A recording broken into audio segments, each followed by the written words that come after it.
पहुंचे हैं। आप देख सकते हैं जिंदाबाद, जिंदाबाद।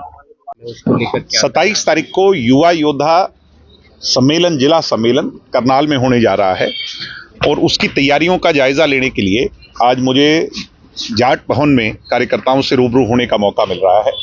मुझे उम्मीद है कि 27 का कार्यक्रम ऐतिहासिक होगा।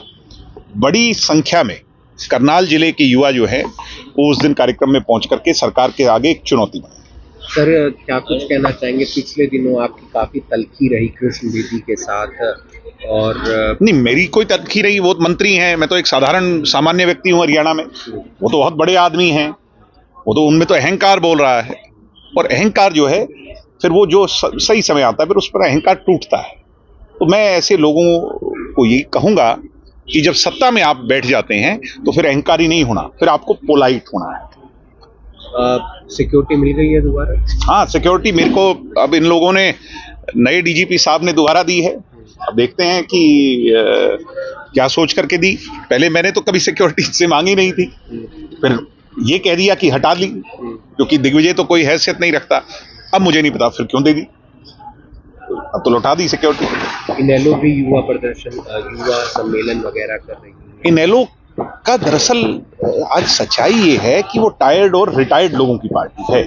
आप इनेलो के किसी भी मंच पर चले जाओ, वहां पर युवाओं को कोई जगह नहीं मिलती।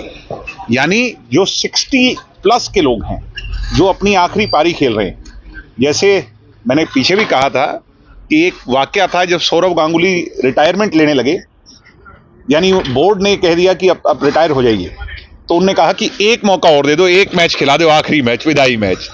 तो इनेलो के लोग विदाई मैच खेलने वाले लोग हैं, यानी इनको पता है कि आगे कोई भविष्य नहीं। हनी सिंह आपके दोस्त भी हैं, आप सामाजिक आदमी भी हैं, बयान आपने सुना होगा। जी, नहीं, उस पर उन्होंने माफी मांग ली है। लेकिन फिर भी सोशल प्लेटफॉर्म्स पर आकर के उन्होंने इस बात के लिए खंडन भी किया और खूब खुले दिल से माफी मांगी। बी प्राक को भी आज धमकी आई है, व्यापारियों को भी धमकी। हालात ही ऐसे हैं देश प्रदेश के, इसमें मतलब सोचने की बात है कि हर व्यक्ति को टारगेट किया जा रहा है, खुलेआम गोलियां चल रही हैं। कहीं मेरे हिसाब से कोई दिन ऐसा नहीं जाता, शायद करनाल में भी, जब मर्डर, डकैती, लूटपाट जैसी घटनाएं नहीं है।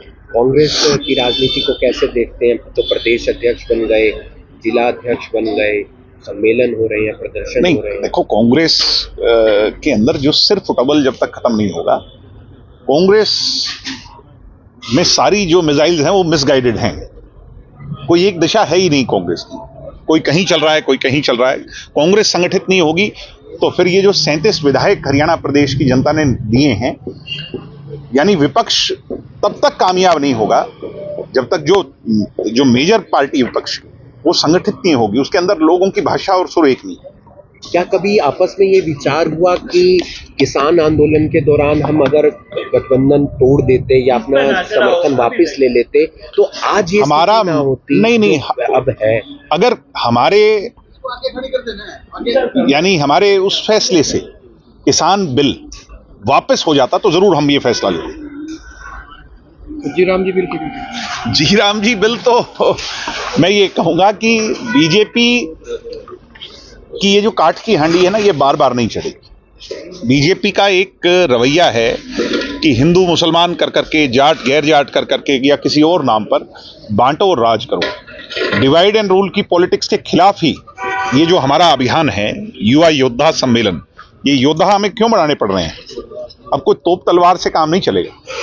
इस बीजेपी की विचारधारा से हमें लड़ना है, और विचारधारा से लड़ने के लिए बहुत बड़े और कड़े फैसले लेने पड़ेंगे।